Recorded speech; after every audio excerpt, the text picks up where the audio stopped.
कभी सोचा है आपने, अगर किसी स्त्री को बार बार अपने प्रेम, अपनी पवित्रता, अपने अस्तित्व को साबित करना पड़े, तो क्या वो अब भी सिर्फ पत्नी कहलाती है या फिर एक प्रश्न बन जाती है जो सदियों तक गूंजता है?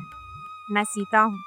रावण की कैद से पहले भी, राम की पत्नी कहलाने से पहले भी मैं एक स्त्री थी, जिसे अग्नि ने मांझा और मौन ने गढ़ा। नमस्ते दोस्तों, मेरा नाम एनी है। स्वागत है आपका किताब की बात पर, जहां हर किताब एक दर्पण है और हर पन्ना एक चुप्पी जो कुछ कहना चाहती है। आज हम फिर लौटे हैं उस कथा में जहां अग्नि भी शांत थी और प्रेम भी मौन। यह भाग है द फॉरेस्ट ऑफ एन्चेंटमेंट्स पार्ट 2। लेखिका चित्रा बैनर्जी देविकारुणी, जिनकी लेखनी सीता के हृदय से बहती है, धीरे, गहराई में और सच के बहुत करीब। अगर आप भी उन कहानियों में यकीन रखते हैं जो सुनी नहीं जाती, बस महसूस होती है, तो आप बिल्कुल सही जगह पर हैं। मुझे रानी बने ज्यादा दिन नहीं हुए थे। मैं अयोध्या को समझ ही रही थी कि एक दिन दरबार की दीवारें कांप उठी। कई जिन्होंने मुझे बेटी सा अपनाया था, उन्होंने अपने वचनों का स्मरण कराया। राजा दशरथ, जिन्होंने राम को गोद में खिलाया था, उनकी आंखों में आंसू थे, पर शब्द बस एक वचन के गुलाम थे। राम चुपचाप खड़े थे, ना विरोध ना क्रोध। मुझे वन जाना है सीते, उन्होंने कहा, ऐसे जैसे कोई कहता है चलो एक और परीक्षा बाकी है। और मैंने ना प्रश्न किया ना प्रतिशोध, क्योंकि जब प्रेम साथ हो तो जंगल भी घर लगता है। लक्ष्मण साथ चले और हम तीन, राज्य, शाही वस्त्र और सम्मान पीछे छोड़ वन की शांति की ओर बढ़ चले। मैं रानी थी, पर अब मैं एक साधारण स्त्री थी जो अपने प्रिय के साथ वचन निभाने के लिए जंगल जा रही थी। मैंने जिस दिन अयोध्या की चौखट पार की थी, मैं एक रानी बनी थी, और अब कुछ ही दिनों में मैंने वही दरवाजा एक बार फिर पार किया, पर इस बार हाथों में सिंहासन नहीं था, बस राम का हाथ था।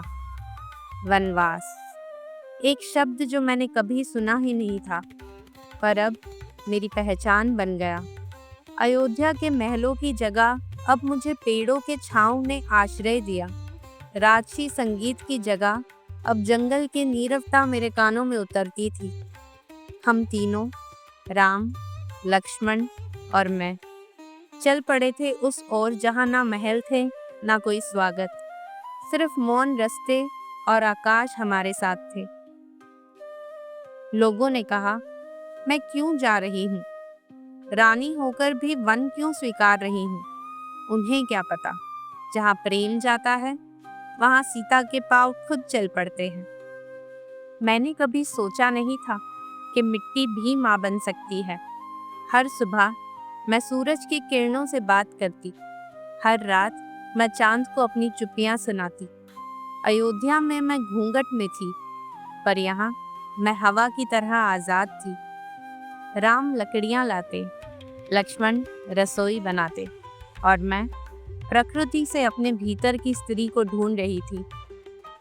मैंने यहाँ जाना, जीवन बिना आभूषणों के भी सुंदर हो सकता है। यहाँ ना साज था ना श्रृंगार, पर फिर भी मैंने खुद को सबसे सुंदर पाया।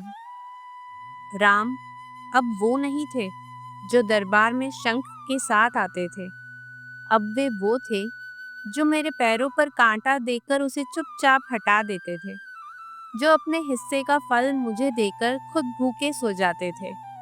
और लक्ष्मण, वो छोटे भाई नहीं थे केवल, वो मेरे मौन के रक्षक बन गए थे। कभी कभी लगता जैसे हम तीनों एक नहीं, तीन अलग अलग आग की ज्वालाएं थी जो एक दूसरे को जलने से बचा रहे थे। पंचवटी, वनवास का अंतिम पड़ाव। यहाँ पेड़ और भी ऊंचे थे और मेरी सोच भी। मैंने सोचना शुरू किया, क्या ये जीवन मेरा ही चुनाव था, या प्रेम का नाम लेकर मुझे परीक्षा में डाला गया, या फिर मैंने खुद को झटका, क्योंकि यह मेरा निर्णय था। मैंने राम को चुना था, राजा नहीं, व्यक्ति को। और फिर छाया घनी होने लगी। कुछ अजीब सा महसूस हुआ। कभी कभी रात को मुझे लगता कोई देख रहा है। हवा भारी लगती थी और मेरी नींद में स्वप्न नहीं, चेतावनी आती थी। जंगल अब मेरा घर बन चुका था और राम मेरी सांसों की लय। मैं सोचने लगी थी, शायद मेरी परीक्षा अब पूरी हो चुकी है। पर किसे पता था, सबसे बड़ा धोखा सबसे शांत घड़ी में आता है। वो सुबह भी आम थी, पेड़ों की छाया, पक्षियों का कलरव, राम की शांत मुस्कान। और फिर वो आया, एक हिरण, नहीं, सोने का हिरण। उसकी चाल में संगीत था, उसकी आंखों में जादू। मैंने देखा और मन बहक गया। मैंने राम से कहा, क्या आप उसे ला सकते हैं? राम मुस्कुराया, अगर ये तुम्हें प्रसन्न करेगा सीते, तो अवश्य। राम गए और मेरे मन में एक अजीब सी बेचैनी हो गई। मुझे नहीं पता था उस हिरण के पीछे मेरा संपूर्ण जीवन भी जा रहा था। राम के जाते ही मैंने पहली बार लक्ष्मण के चेहरे पर भय देखा। भाभी, ये कोई सामान्य हिरण नहीं लगता। फिर आवाज आई, राम की चीख। मैं घबरा उठी। लक्ष्मण, जाओ, देखो राम ठीक है या नहीं। लक्ष्मण नहीं जाना चाहते थे। राम को कुछ नहीं होगा भाभी, वो स्वयं धनुधारी हैं। मैंने उन्हें टोका, दबाव डाला, यहाँ तक कि संबंधों की मर्यादा भी लान दी। क्या तुम्हें चिंता नहीं? क्या तुम यही चाहते हो? लक्ष्मण चुप हो गए और जाने से पहले जमीन पर एक रेखा खींच दी। इस रेखा को पार मत करना भाभी, यह आपको रावण से नहीं, भाग्य से बचाएगी। वह आया, साधु का वेश धारण करके। भिक्षा दो पुत्री। मैंने झिझकते हुए देखा, क्योंकि वो लक्ष्मण रेखा के बाहर खड़ा था। मैंने नियम तोड़ा और उसी पल अपना संसार खो दिया। जैसे ही मैंने रेखा लांघी, वो साधु एक राक्षस बन गया, एक राजपुत्र, एक अभिमानी राजा, लंका का रावण। उसने मेरा हाथ पकड़ा और मैं चीखी नहीं, क्योंकि मेरी आत्मा उस क्षण शब्दों में बहुत आगे जा चुकी थी। आकाश कांप गया, धरती गूंज उठी और मैं अंबर में उड़ते उस रथ में राम का नाम पुकारती रह गई। और तब मुझे पता चला कि जब स्त्री की स्वतंत्रता पर आक्रमण होता है, तो उसका मौन ही सबसे बड़ा शोर होता है। अब मैं अयोध्या से दूर, राम से बहुत दूर, रावण की लंका में कैद थी। पर क्या मैं टूटी थी? नहीं, अब मैं जागी थी। अब सीता एक शक्ति बन रही थी। लंका का यह बाग, अशोक वाटिका, नाम भले अशोक था, पर मेरी हर सांस में शोक ही शोक था। रावण की कैद में न सिर्फ मेरा शरीर था, बल्कि मेरा मौन, मेरा विश्वास, मेरी अस्तित्व की गरिमा भी। राक्षसियां मुझे घेरती, ताने देती, राम अब नहीं आएंगे, तुम्हारी प्रतीक्षा व्यर्थ है। पर एक त्रिजटा थी जो हर दिन मुझे एक छोटी आशा की नजर से देखती। माँ, मैंने स्वप्न में देखा है, राम आएंगे, लंका जल उठेगी और रावण का विनाश निकट है। और फिर हनुमान आए। ना नगाड़े बजे, ना सिंहों का दहाड़ा, बस एक शालीन आहट, पेड़ की शाखाओं से उतरते एक दिव्य वानर, छोटे आकार में पर विशाल भक्ति में।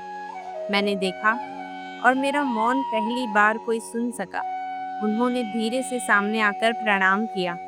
माँ सीता, मैं हनुमान हूँ, प्रभु राम का दास।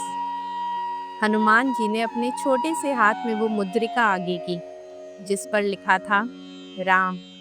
ये देख मैं नहीं रोई, मेरी आत्मा फूट पड़ी, क्योंकि ये सिर्फ नाम नहीं था, ये उस वचन की पुष्टि थी कि प्रेम अब भी जीवित है। हनुमान जी ने कहा, माँ, प्रभु राम आपका दुख सुन चुके हैं, अब उनका बाण ही रावण का उत्तर बनेगा।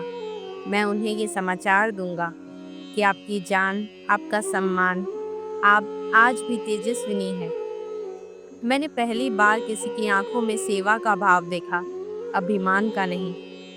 वो गए, लंका जला कर गए, और मैं पहली बार अपने मौन में कुछ टूटता नहीं, कुछ जुड़ता हुआ महसूस कर रही थी। राम लौट आए थे, विजेता बनकर। लंका जल चुकी थी, रावण मर चुका था, पर मैं अब भी राख में जल रही थी। राम के चेहरे पर शौर्य था, पर उनके शब्दों में शंका थी।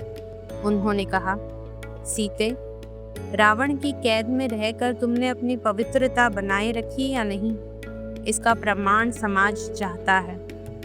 मैं चुप रही, क्योंकि जवाबों से ज्यादा अब मेरी आत्मा थक चुकी थी। मैं सामने बढ़ी, ना रोई ना कांपी। अगर मेरा मन, मेरी आत्मा, मेरा तन राम के अतिरिक्त किसी और की छाया तक से ना छुआ हो, तो ये अग्नि मुझे स्वीकार करेगी। चिता सजी थी, लपटें उठ रही थी, पर मैं शांत थी। मैं जलने नहीं आई थी, मैं साक्ष्य बनने आई थी कि एक स्त्री जब चाहे अपने अस्तित्व का प्रमाण स्वयं बन सकती है। मैं अग्नि में उतरी, ना कोई चीख, ना कोई आह। और फिर अग्निदेव प्रकट हुए। यह स्त्री शुद्ध है, निर्विकार है। यह अग्नि से निकली है, तेजस्विनी बनकर। राम ने मुझे देखा, पर मेरे भीतर कुछ टूट चुका था। प्रेम जिसे सिद्ध करना पड़े, वो प्रेम नहीं, परीक्षा बन जाता है।